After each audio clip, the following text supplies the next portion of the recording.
A short time ago, I spoke about the breakdown in peace process with political science professor Moshe Amirav. Amirav was an advisor to former Prime Minister Ehud Barak during the Camp David negotiations and was co-author of the so-called Amirav-Husseini Plan for Jerusalem, which became the model for subsequent talks in Oslo, Camp David, and Geneva. I asked Amirav for his take on Israeli negotiator Tzipi Livni's so-called private talk with Palestinian President Mahmoud Abbas last week in London. I think they are trying to resume talks and to see especially the role of the Hamas, because I think that Abu Mazen himself doesn't know the role of the Hamas, what will be. I mean, it's a big question mark about their relationship. I can tell you that, in my opinion, it was a very important breakthrough in the negotiation by having the Hamas in. It reminds me 30 years ago how we talked about the PLO.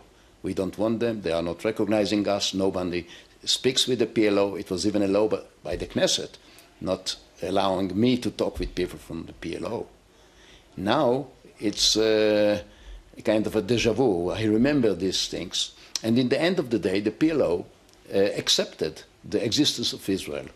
And in the end of the day, the Hamas will accept the existence of Israel. But most of the democratic world, and certainly Israel, they consider Hamas to be a terrorist group. If Mahmoud Abbas and Fatah are heading towards a unity government with Hamas, isn't it clear that there can be no negotiations and the PA has to choose between Israel and the Hamas? No, I don't think this is what we are talking about. We are talking about a breakthrough, a historic breakthrough in the negotiation. Because if we had peace with Abu Mazen himself, it's not peace. We have to have peace with the Hamas and with the PLO and with the Palestinian new state. Without the Hamas, there is no peace. Is it possible to reach peace, though, with Hamas and Fatah in a unity against Israel, per se? I go back to history. We all Israelis asked, is it possible to have peace with the PLO? Professor Amirav, how would you suggest that Israel proceed at this point to try and restart the peace process? In my opinion, I wrote a lot about it, and that's my opinion for many years. The framework, or the American framework for peace, is not working.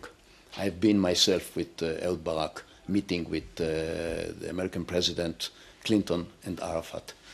And my conclusion is that we can't have a Pax America in the Middle East. The Palestinians will always be suspicious about such a peace.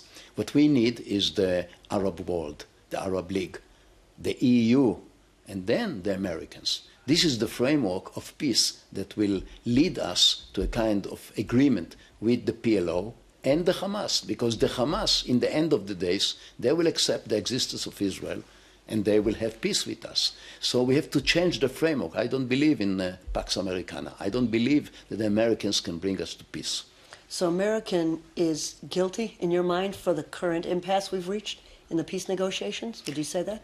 No, I would say that nobody is to be blamed. I mean, we are looking always to find somebody to blame him. Nobody is, it's his fault. I mean, everybody tried.